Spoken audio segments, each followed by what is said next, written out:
Is that a lightsaber? Hilt. Yes, for liquor. Does it telescope out? Or... No, I have to manually pour it out. Okay. So I have an Adult Swim. I only have one of these. MK9. MK9. Here we go.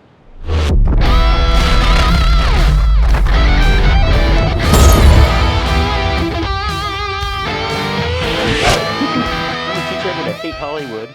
I'm just going to do half of this because it's a lot. And then this part I'm going to save. Yeah, let me get that. It's good to lick your fingers after you touch pork.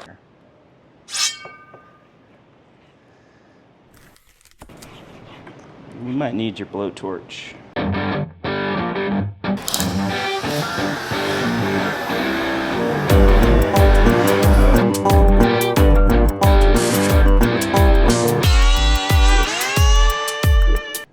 So I'm curious. Yeah. Like, I've only used turkey necks for making turkey stock, which then becomes gravy and turkey soup. Right. And the vertebrae in a turkey neck are so tightly fitting, like a Lego. Yeah. I'm surprised there's not turkey carcass Lego kit that you can. Yeah, I think they're working on it. We wrote them. In Switzerland. Do you pull the bones out and then everything just falls apart? Like you take a load-bearing toothpick out, and then the whole thing just cascades into meat. That movie looks like Crank. I don't think feeling pain gives you superpowers. You can still die. No, you can't. Well, I mean, the Highlander lived. He didn't feel pain. So, Highlander 2. Yeah, Highlander Very 2. good or the best? I forgot. Wasn't it called Highlander 2 Boogaloo?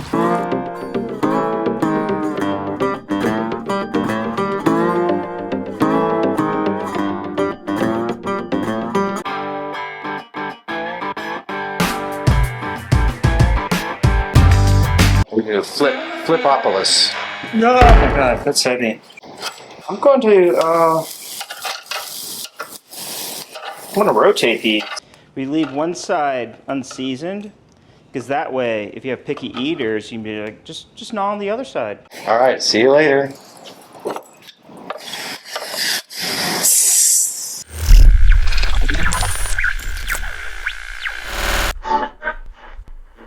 Hey, 1 second. Hey! Hey, how are you? How you doing, Good. guys?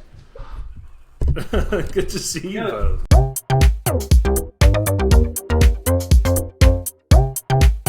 What's up, John? Corey, how are you? I haven't seen you in a while. Yeah, I don't know. Things are good. I'm just, it's, I've been sort of doing like press and that kind of stuff for my feature for a while now. And so like all that stuff's like winding down. So I'm just back to square one, just like writing new scripts and. Yeah, I want to talk about your work and how we met. A long time ago, there was a manager that sent me a pilot called Billiams, written by and animated by and voiced by Corey Sherman. I'm thinking we need to expand the diversity of the student population by introducing members of another species. That sounds really progressive. That one's black. Those are really rare. Would you care to contribute to my documentary film project? No, thank you. But it's nip for a tip. And then we pitched that show, and you and I and some other folks had other shows, and we were working on stuff, and you and I sold something, and then you ended up working on 12 Ounce Mouse, like the series, season 3, and you got to edit a couple shows, and then you worked on the last show, which is you wrote and produced that thing and directed it, and you starred in it as well. So, like, what do you think your reputation... what do you think your reputation... What do you think your reputation is in Cardboard City? Like, do people think you're chill? my reputation's pretty big time. And then and we had a great time at Skywalker, and then I didn't hear from you for a while, and all of a sudden you made this amazing movie on your own. You found financing and put that thing together, and I mean, you've had a pretty interesting past, 10 years. Yeah, I mean, it's like I'm very glad that I was able to like make my movie and also work on something like 12-ounce mouse, because the two things could not be more different. But I am so glad to have like both in my life, because I love both those kinds of things equally. You went from like this total absurdist show to like this like funny drama comedy. I mean, what was that transition like for you? I mean, it was funny because I always have like loved both the like 12-ounce mouse specifically and that sort of like absurd, out of left field, just like demented animation. And it's something I had been trying my hand at for a while in college, and then I always really looked up to you, and my friends and I would talk about 12-ounce mouse as like a big reference point, and so it was such like a dream to be able to work on it. And just like I remember talking to my friend Jason, who worked on some of the episodes with me. We were talking about like how trippy it was to like get the actual Photoshop assets of these characters that we had loved for so long, or be like, oh my god, like that's his arm in that position, and like, oh, that looks like his eyes in that position. It was like so weird to like actually like peek under the hood of this thing. That was actually very hard to do. To animate it? No, to find those assets, because oh my god, that's right. I was the point man on that project when you were looking for the episode 311, the documentary. And you wanted assets that were created by someone who left the company in 2008. And I was just like walking around, like, how am I going to find this? And I was knocking on doors, and like, we got this guy, his name's Sherman, he's really cool, and he needs all this stuff. And like, do you remember this dude who we lost back in 2008? And then I finally knocked on this one door, and they were like, oh, I remember that guy. We ripped all the hard drives out of this computer, and I think it's over there. And then I talked to them, and then I found it. I'm so glad it still existed. Oh yeah, well, I stole it, and now it's all at my house. God forbid, if one of our homes ever burns down, at least we know there's a backup. Yeah, well, tonight we're expecting tornadoes, so we don't know what's going to happen to our houses. You might be the designated survivor. Do you have a bunker? Like, what are you going to do for this tornado? Yeah, I do have a bunker, but John doesn't, so I told John he has to leave. I have the power of prayer, and I'm told that's enough. Corey, I sent you that picture the other day with being at Skywalker and just like hanging out, and like it just felt like we had the whole place to ourselves. Like, I don't know if it always feels that kind of quiet there, but it was just like we were working with this amazing mixer, Brandon, and like we just had like these stages all to ourselves. I mean, that the room that Mary just recorded. Television and the show is a new dark master. And then almost this could be like the chorus. So it's like, so free your mind and turn over your soul. Giant room that they like record like 100 people orchestras in, right? Like a lot of filmmakers who are there, they're really kind of reclusive and they're not very social. So they tend to just hide out. Well, we always mention whenever Aqua Teen or Mouse or the Aqua Teen movie, like, yeah, because it's Disney. Disney mixes over there, and like, so they can't talk about it, but they're always interested. Well, we hear something through the wall, and it sounds awesome. But with you guys, they would like, hey, what are you working on? It's like 12-ounce mouse. You want to hear a piece? They're like, yes, yes, absolutely. Yeah. And like 12 minutes later, they're like, oh, other people have other ideas.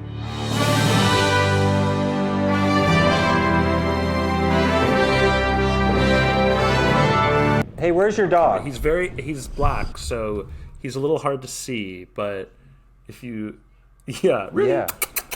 Let's see him. Come. He's a greyhound, yeah. Oh, I see him. Yeah, there he is. He'll give you a stretch. Yeah.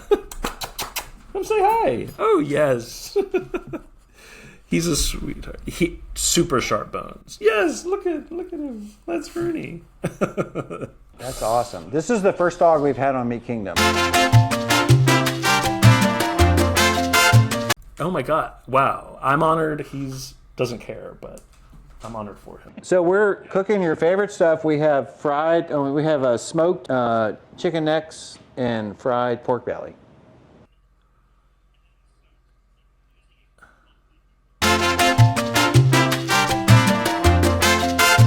So Corey, what is your next thing that you're writing? Tell us anything you want about it. But yeah, I mean, I always knew that I also wanted to make live action features and stuff that was more sort of like comedy, drama. I always made comedy growing up, and I always liked watching more dramatic movies, but I didn't know if I was going to be able, like, if I was going to be able to pull it off, or if it would just feel really cheesy. And I think because Big Boys, this movie is like such a personal subject matter for me, it was like really fulfilling to do something that, yeah, it was just like sort of like based on memories from my own life and like trying to like convey this experience that I had and do it very like honestly. And like it was just a very like satisfying experience to feel like I was able to communicate this thing that I, you know, what I had gone through. The movie's a gay coming of age story, and I had always wanted to sort of like tell that story with as like honest and yeah, like truthful of a perspective as possible based on my own experiences. And so, yeah, it was just like a totally different mindset from 12 Ounce Mouse, but it was like, you know what, actually, to be honest, something I learned on 12 Ounce Mouse that I have brought with me to this day is like, I remember having a cut of my episode of 311 and feeling like there were parts in it that were like pretty good, they were okay, they were like passable, but I had this feeling of like, you know what, no, like I want to go through this like second by second and make sure that it's as funny as possible. Like basically like cram as much humor and craziness into it to just make it feel like it's never boring.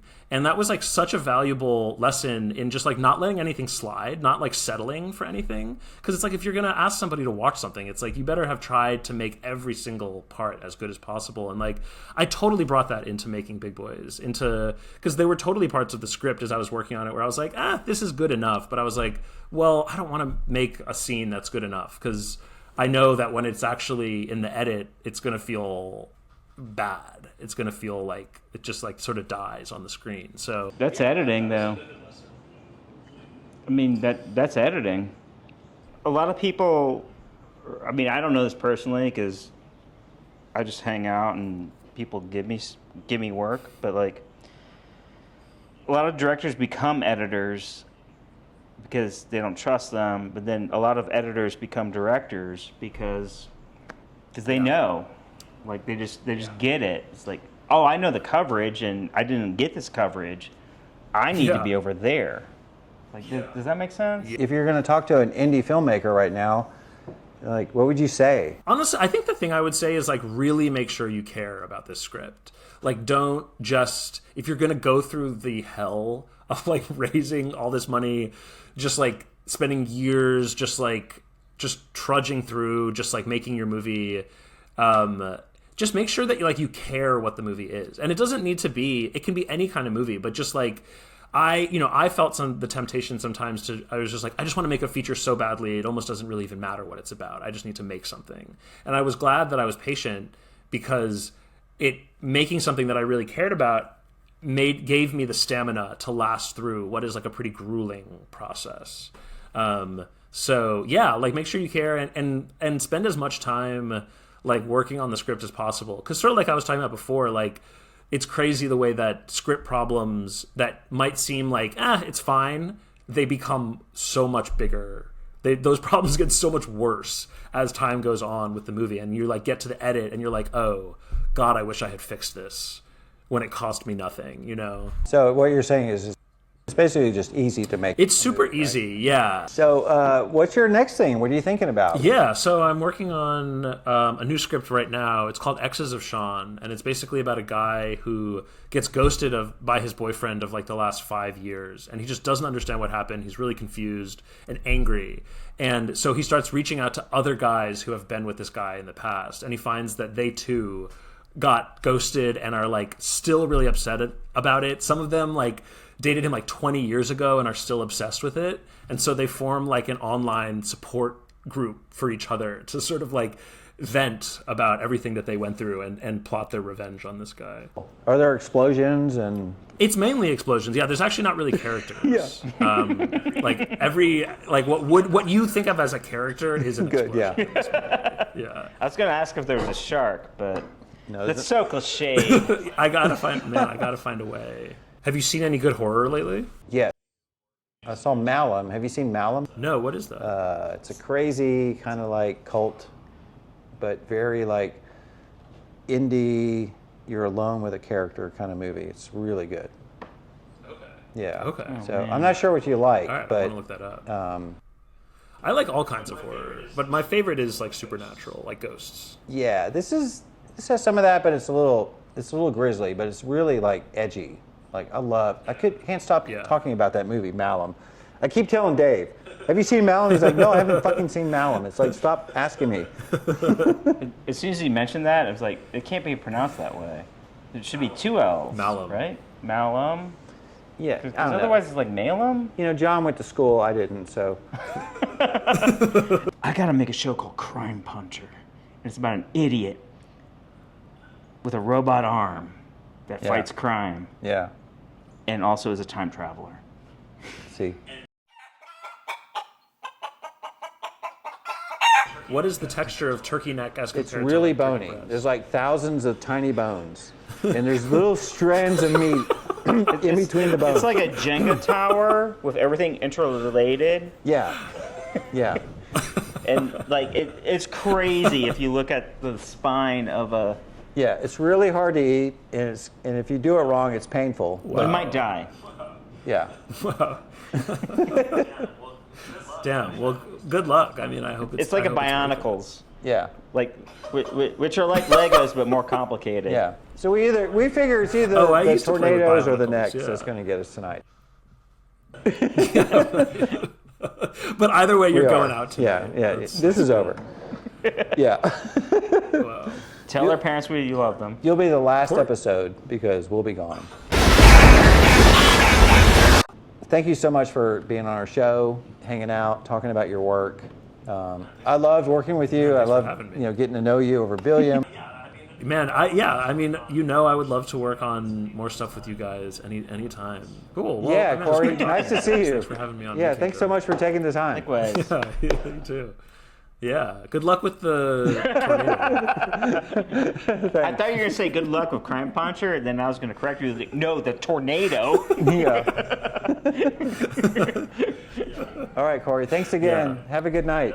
All right. Yeah. Okay. Bye-bye. You too. Bye. Ooh, we're at 360. All right. It's go time. Get that going. So what we have here is we're gonna fry this up. I'll pull this out and let these turkey necks, which you love. Does your brother love turkey necks? If it's weird, he's out. Oh, this is weird. Only me and my mom love this. So I'm gonna drop them in here and see what happens. I was expecting something more violent. Yeah. Well, it's gonna get there because there's a lot of fat on these things still. This is like unprocessed bacon, basically. I've mentioned this in previous Meat Kingdoms, but I was formerly a professional fry cook at Chili's. And Oh, wow. Congratulations. yes, I'm very proud of that. So what'd you fry? Did you fry Everything. everything? Like what? Everything. Like Usually ice cubes that the other stations would throw into my fryers, and then I would get out of the way because it would explode. Yeah, that's not good. It was a lot of fun. We got along. Yeah, because they threw ice cubes in your oil. I would frequently get yelled at for not having fries ready on time. Some of this is done. You're gonna like. If it's black, it's done. Thanks. Wait, is this hot? Is this gonna No, fuck it's up your not. lights? You're good. Okay. Just a second. Off. Turkey necks. How do you eat a turkey neck? It's just pure Carefully. connects Lego bones. Super carefully. All right, this is off. The wind is blowing. Tornadoes are coming. I got to figure out where to put all this stuff tonight. Yeah, it's called a write-off. This is a business expense. It's not. It's called a startup expense. All right, let's try this. All right. Grab a piece of this. Pork belly 2025. Pretty good, I think. Yeah, cracklins. Is that a word? I don't know. It is. It is now. It's like 7,000 bones. It's only bone. Just add sound John's effects. not going to ever eat that. Just add sound effects. Just do a close-up of my mouth. Or just like... Hating it. The meat is good. I love turkey necks.